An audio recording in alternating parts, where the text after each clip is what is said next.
All right, so we'll just go over first to our first topic. This is trending and has caused a lot of buzz and, well, a lot of shades too online. Well, this is coming from this is coming from Sanwo-Olu first. That's saying that to Obi. He said that Obi fueled the Nigerians' poverty, local moral, and lack moral rights to criticize FG. So I'm just going to read a little bit. Now, in a rare intervention, the governor of Lagos State, Babajide Sanwo-Olu, yesterday took on the presidential candidate, Peter Obi, claiming the former Anambra State governor lacks the moral right to talk about poverty in Nigeria. Well, in a statement signed, Sanwo-Olu accused Obi of contributing to the current poverty in the country and alleged that under him as governor in Anambra State, the menace grow astronomic. And during his remark at Johns Hopkins University, Obi had drawn a comparison between Nigeria, China, and Vietnam in the area of poverty, stressing that Nigeria, with about 50 million poor people, had the least number of people in poverty in 1990 than any of the three countries. But Sanwo-Olu said Obi not only demarked Nigeria by openly denigrating the country abroad, but also made statements that he had no moral standing to make. Sanwo-Olu stated that because Obi focused on poverty and said that the current administration policies were making Nigerians poorer, he would concentrate on that. He stressed that any leader could fight poverty,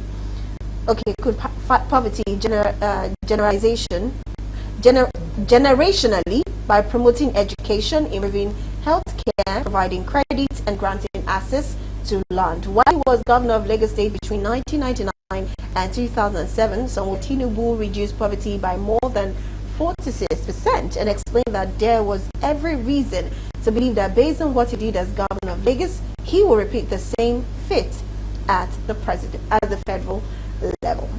Well, I'll start with Shegun. On this statement, well, a lot of come for Sanwo-Olu, like, if people are talking about governance and leadership, he shouldn't even be the one to meddle, shouldn't even be the one to point fingers. Now, this is the voice of the people stating that for a fact that does he actually think he's even running the state as he should? Over to you. Yeah, I was actually shocked when I heard this comment. I didn't think it was true. You know, there are some things you hear, you just say, no, I'm sure it's fake news, or maybe sensational, journalism and headlining. But I've read his words. He was quoted. I've not seen the video, but at least he was quoted, copiously, and I find it extremely unbecoming. As a public office holder, you have to stay out of politics, especially politics of a certain tone. If he wanted to talk, play politics with people in Lagos, his opposition, maybe because they threw some challenges at him or they said some things about him and all that, then it's well within his rights to respond.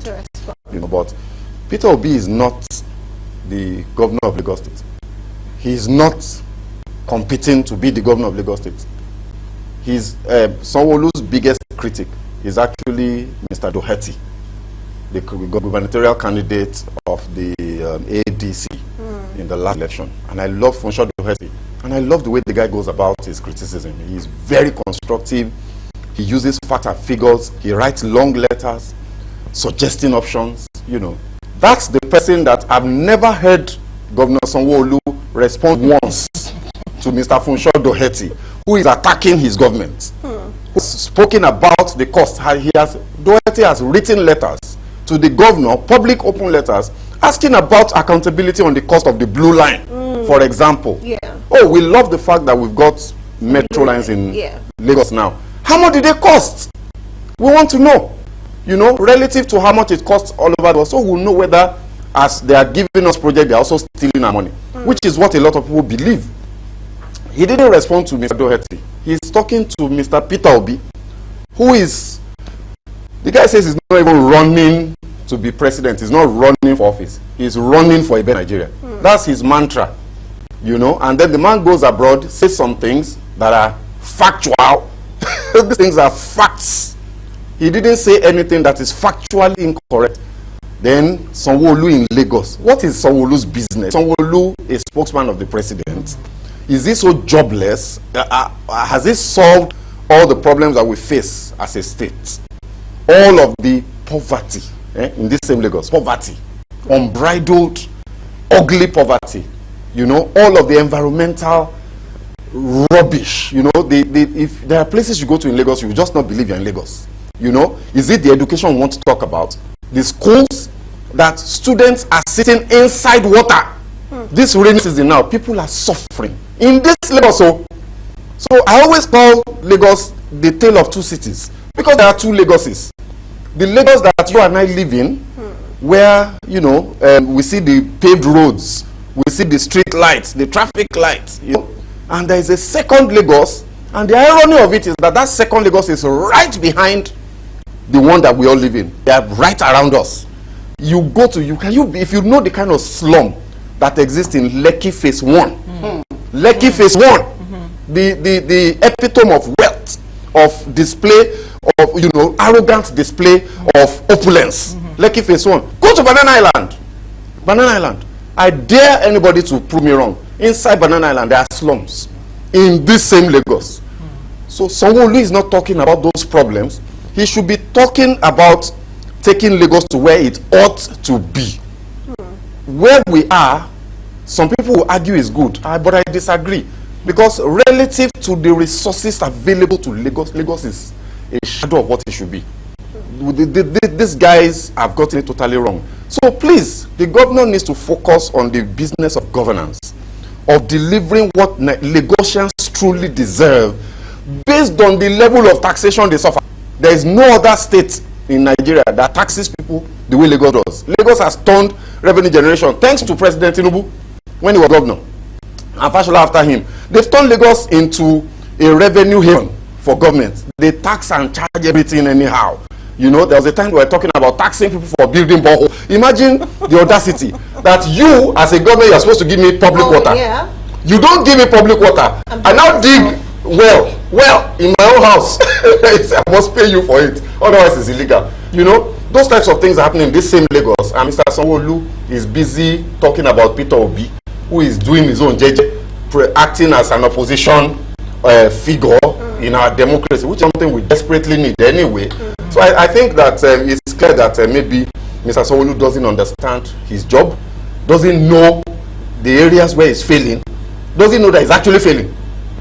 Anyone that is deceiving the governor, Mr. Sanwo-Olu, you know, I respect you, you're a good governor, but you are, sir, he's failing, you know, and he needs to understand it. If we compare value derived per kobo spent in Lagos State, is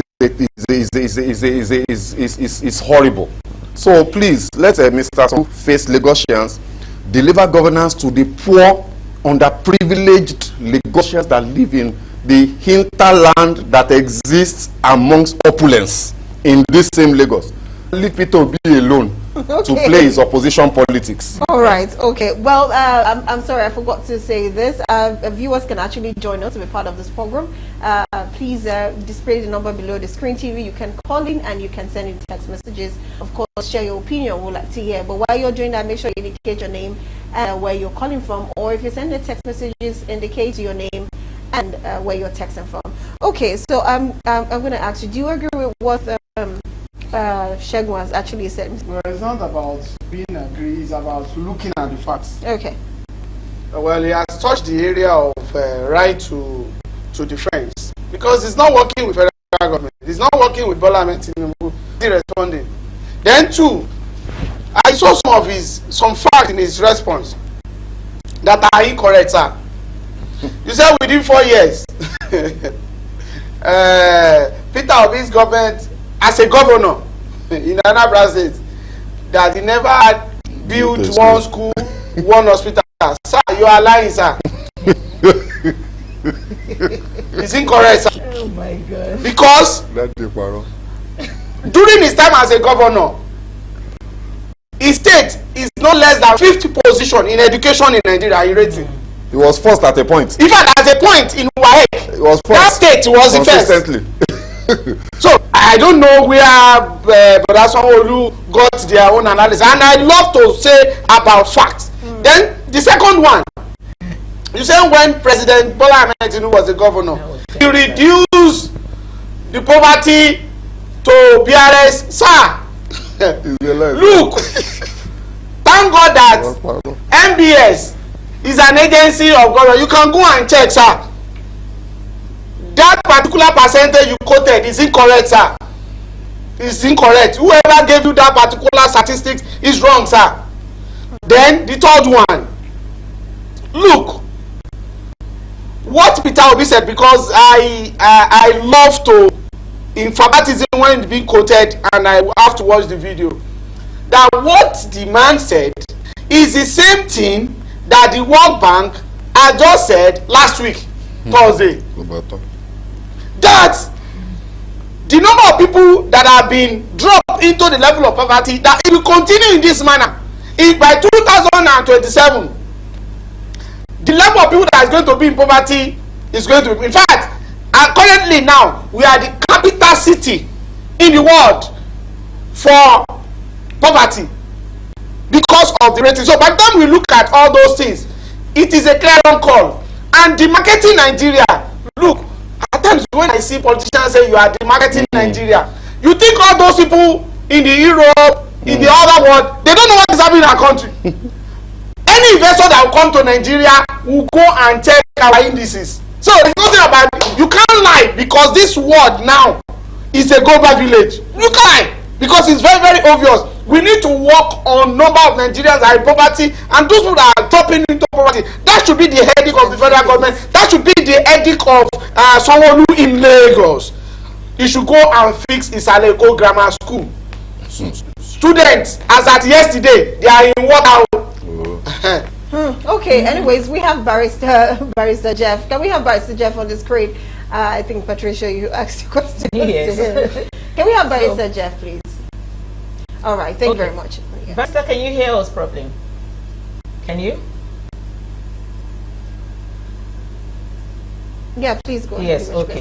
So my question is still on Sanwo-Olu's response to Peter Obi. He said between 1999 and 2007, President Bola Tinubu, who was the governor at that time, did so well in Lagos State, and he knows that the president is going to repeat same in the federal.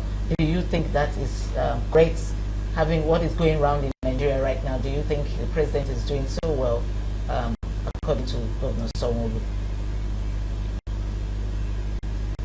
Thank you very much for the question.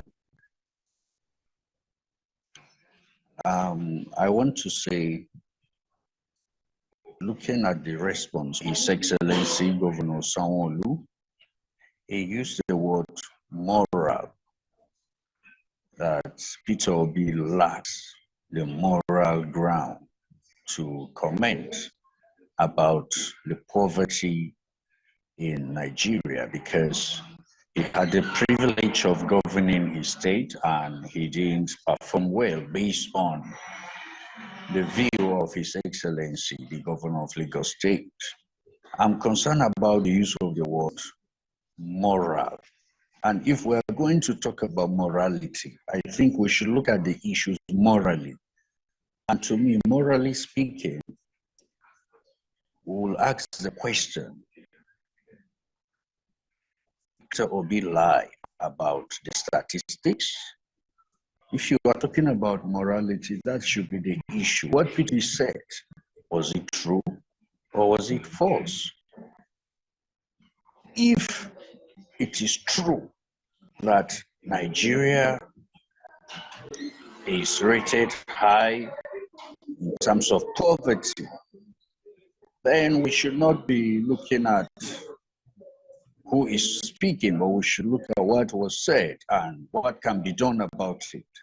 I've had the privilege of viewing the speech, although not completely, but part of the speech by Peter Obi. And he compared Nigeria with China, Vietnam. And he said 30 years ago, we were at the same stage with them. But what happened? What happened from 1990 to where we are today? Almost at 5 years ago, we were at the same stage. But today they have moved on, they have progressed. And this is the reality we have on ground. So instead of castigating His Excellency Peter Obi for showing us the predicament we are in. I think we should, first of all, morally speaking, admit that yes, you are right, Your Excellency. This is where we are. But we have hope to also meet up with them. We have hope. Because if you continue to deny your ailment, you will not get a cure for it. So I'm of the view that instead of dragging Peter Obi, that he's uh, giving us negative publicity as a country, I think we should look at the facts. It is true, poverty is in the increase. Nigerians are complaining there is inflation, there is suffering. But what can we do to change it? How can we mechanize our agriculture? How can we utilize, maximize our agreeable landscape? These should be the issues. How can we bring about peace and security so that farmers can go to the farm, so that we'll have basic infrastructure for transporting these raw materials? How can we move from consumption to production economy? These should be the issues, not to say the man is speaking negative publicity to Nigeria in international domain. This is my view. Okay. All right. Thank you very much, Barrister. Well, I wouldn't want us to go further. Well, it's already been said, like our guest said, Sanwo-Olu should actually focus on Lagos State and leave the presidential fight for the presidential speaker. But anyways, let's move over. Because I actually spoke about this, so I just want us to go into it a little bit because it's not really part of the topic, branding online, and that's the bank staff that actually secretly recorded ladies, female staffs, and other people, they are nude, and sold it I don't know, at different sites, filming them, selling it, and making a lot of money.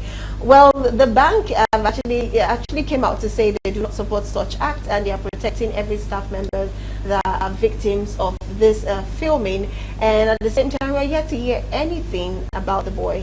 Maybe he's been remanded in court or he's been arrested, I don't know, but for now that's the case. I just want to ask you, Barrister Jeff, what do you think, according to the law, can be done to such a perpetrator? Definitely, we know that what he did is something that will ruin a lot of lives, because I don't imagine maybe a single girl getting married, having kids, and one day, voila, her picture or video comes up on net, and she probably have explanation, or she has explanation, but who at that point to listen? So according to the law, what do you think, since we're yet to hear anything from the court, what do you think should be done, or would be his judgment, basically, Barrister?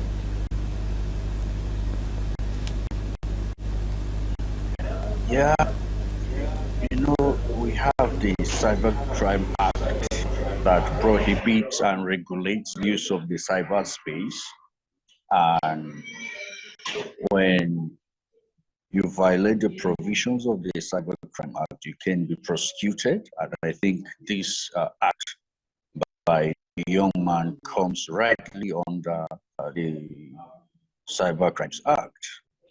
And it's really, really unfortunate that we have such incidents in our jurisprudence and in our society, because these are some of the negative effects of the social media and also the science and tech, the digital era we're in now, or the ICT era we're in, because easily within a click of a button, you have one video recording going viral globally, and sometimes irretrievably gone. So I would say, apart from the criminal aspect, there is also the civil aspect, of which those victims can commence action against him for violating their right to privacy and also for infringing on their private life. So these are issues that, if the victims want, they can brief their lawyers for that. But certainly, you can be sure that the young man cannot go free, because the law, the long hands of the law will catch up with him either ways, either through criminal or through the civil remedies. Okay. All right. Thank you very much. The story trending says the guy is roaming around free. That's what the story says. No, he has been arrested. He has been arrested. Released. That's what One thing there is that if the case has gone, I know, because as at a few days ago, about 2 or 3 days ago, investigation has been concluded, but I'm not sure if he has been paraded in the court. No, if he has been paraded in the court, automatically is a bailable offense. And if I has met the bail condition in the court, walking freely is not the correct language. He has been taken to the court, he has been bailed, automatically the case will continue. But if somebody is expecting that he's going to be in custody till the case is going to, it's even against his own fundamental right. But one thing there that I want to put to that bank is this. I have seen severally that the kind of way banks normally do their construct their toilets, where they have to demarcate it, I think they have to be looking into that particular direction. You know, if it is normal way of blocking up, yes, to the roof, it's going to be very, very difficult. Only if you are going to instill it, and before you dig no matter the case may be, people will be able to know. But all those demarcating one, you can always take your phone. There is a way some people can do all those things that you may not be able to know. Another thing again is, I think thank God that police officers did a very good job going to his house, solve some certain, even on his laptop, on his flash and whatever. They must make sure they identify all these staffs, and they must all press charges against him. Not only the criminal part of it, the civil part of it is also very, very necessary, so that it can stand as a deterrent. A lot of people that if you are kind of person that deal with internet, I'm not talking about just something Facebook. No, for some of us that our work is there, we'll be able to know there is a particular religious woman in Nigeria that I saw her set up somewhere. I call her attention. Although they later took it to court, maybe her ex-husband did that, whatever. So it is very, very important. And also, let us be sensitive to our environment. Let us be vigilant in various offices. It's not only peculiar to banks. Various offices, let us be sensitive to our environment. When you want to use that is not your personal own, you have to be sensitive. Look around, because there are a lot of mischievous people all around that cannot even think of. There's a way they get his own aim may not be only to be sending it at the later date. He just call you like this. I have your send a link to you. You look at it. I need so. Thank God the one that was arrested in Pennsylvania here also early this year. And thank God. But one thing there is this: he needs to face the music. He must be duly prosecuted, and we want to see the outcome of it. Okay. Shegun, do you have well, something? I mean, just a quick update on that. You know, Okay. he's been charged to court. He was granted bail. Okay. So the last I heard about it is that he's been granted bail, but remanded until he meets the conditions of bail, which is the standard procedure. So I don't know whether he has now met the condition and he's now walking freely, you know, and all that. But when he says he has been granted bail, surely he's going to walk freely after exactly. the bail. So I don't know whether he has yet, but you know, he's been granted bail, so he will walk freely because he will meet the condition. So I think that it's very sad, very unfortunate, but these things do happen. Like Mr. Degero said, everybody, you know, look out for yourself. Let me use this opportunity to also warn people. You know, if you travel a lot or by virtue of your job or whatever, you find yourself in hotel, is also a very critical thing that happens. They install cameras in bathrooms, they install cameras in rooms. Yes. So there are techniques. Just go online, read it up. There are ways that you can use to detect whether your room is being monitored. Another quick advice for anybody, you know, this is all talking about privacy and safety actually. When you get to hotels, scan the room well. Yes. Check, open the cupboard, open it well and look inside. Check everything. There are some hotels that they install cameras. They'll set you up. They have access door hidden either, you know, in one cupboard or so that while you are sleeping they can enter and cause harm or steal or whatever. So rampant, well, I mean, there's, you know, the society, we're struggling with moral issues in the society. Crime is on the increase because of poverty and all of that. So you can't divorce one from the other. I think it's just, I just quickly chip that one in, just as an advisory for members of the public that are listening. There are some people in Yoruba that wish to and in Madaro. Those people that normally travel without telling anybody. Look, for some of us that always move from one state to another, look, when you travel, no matter the case may be, at least 1 or 2, 3 people must know about. Immediately you get to that hotel like this, pick your phone and call. And call in secrecy. Call in the reception. Let them know you mention the name of the hotel, the name of the number of the room, address. It's very, very important. One thing there is guy that what happened to that guy in Ilefe, the same hotel is hotel that I normally lodge at least twice in a month because I lecture in one university in that state. The same hotel. Now go and save you. No, one thing there, trust me now. One thing there, in fact, at the time they normally want to give me a particular room. I say me. No, they will not give you a standard room. They will say, Eba, this is the room you normally. I say no. I don't want any normal room. And one thing there is that if I get to an hotel, my thinking is just the escape route. In case anything happens, we need to be security conscious because at this particular time, people are doing everything to make money for themselves. Okay, well, let's read some messages from our viewers. This one is Dayo from Lagos, of course. Dayo from Lagos. Well, he says, good afternoon, crew. Master strategist, subsidy is gone. Economic disaster. The nation is now a gangster paradise. Highest out of school children in the world. Poverty capital of the world. Highest corrupt government in the world. More than 7.2 million private and public companies shut down. No infrastructure, no development, etc. Well, master strategist that cannot attend debate. Okay. You don't do. At this point, I'll just stop. Thank you very much, Dayo. Exactly. Yes, Dayo from Lagos. I have to stop there because it's a lot. Anyways, we also have another one. This one is from Ade Ejibo, Lagos. Says they have successfully made street boys and agbero so powerful in Lagos. If your vehicle breaks down in the broad daylight, you can't fix it until you pay some criminals. Not even the police can rescue you. So sad. I think you must have experienced one of this.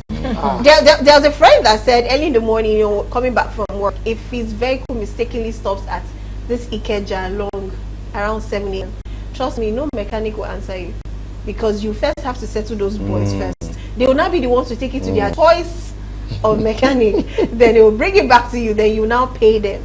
So I was like, so in total, how much is it? They said about 20-30K will drop from you. No, but I think I was lucky, Blossom. So this, I'm not agreeing to it. Okay, so like you are lucky. Yes, I went to Ilekpo market and my car parked me right in the middle of the road. And guess who rescued me? All the agberos. They came, they pushed the car by the side, and they said to me, "We'll sit here with you till your mechanic comes." Where is that? Ilekpo. Oh, No, that's that Ilekpo. one. This is Ikeja. No, that one because it's a business area and is open enough. But if it is Bankantoni way or Ikorodu way, especially from Ojota to Antoni, Alapere to turn Seven around. Madam, you go pay. In fact, once the car break down, just come out and just move. Just start going. Because they will come. They will come. Oh wow. So that is what Lagos has done. And one thing there is that whether we like it or not, I so believe that nobody loves to be begging people for money.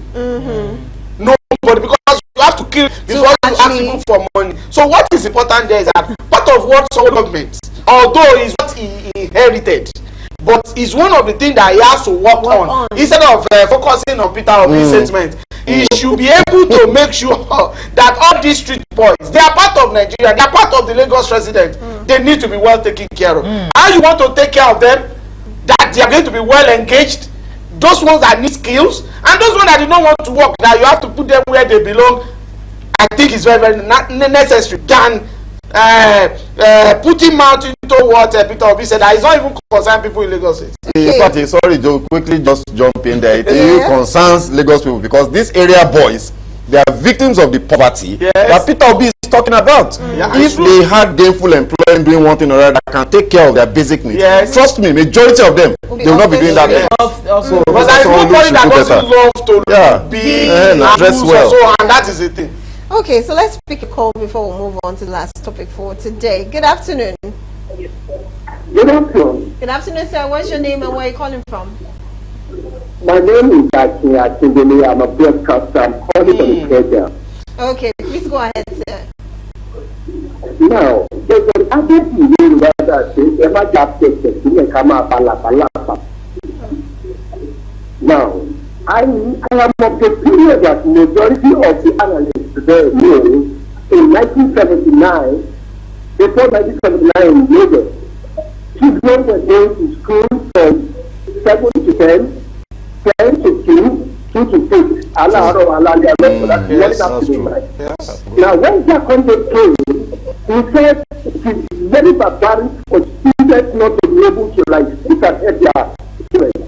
So, it came to this idea of Jaconde school, and before the end of 1979, everything was still, but people were going to put 7 to 2, if you remember. Now, what I'm driving at is this. We know governing the people is not easy. But I've always been very thankful that if we do not stand on the cost of governance in this country, we won't be able to benefit. Nigeria is different. We have a lot that can satisfy this country. But the practical things of some certain elements will not make it work. People keep saying the title that it's not going to be better if we do not, cut down on this our entire grid. I used to call a Dr. Raymond Prophecy of EIT. He said, you people said I think it for 9 months and you are still coming to work. That means you are stealing my money. If a ministry worker take home pay cannot buy 2 or 3 bags of rice and is hoping to make it every day, I mean, without being told, it's actually causing corner, but we have no choice. So, the truth of the matter is that we need to ask ourselves if we want to move the nation forward. The first thing that comes to our mindset is this: we have to cut down the cost of running the country. We just be dancing around the whole thing. That's my contribution. Thank you. Thank you very much, sir. Thank you so much for that one. Well, that was well said. I don't want us to talk more on this topic because we have one last topic to go. But I'll read this question so we can move on. This one says, a crime is a crime. Poverty is poverty. Don't link crime to poverty. The rich also commit crime. There is no fear anymore and not even love your neighbors. Okay. All right.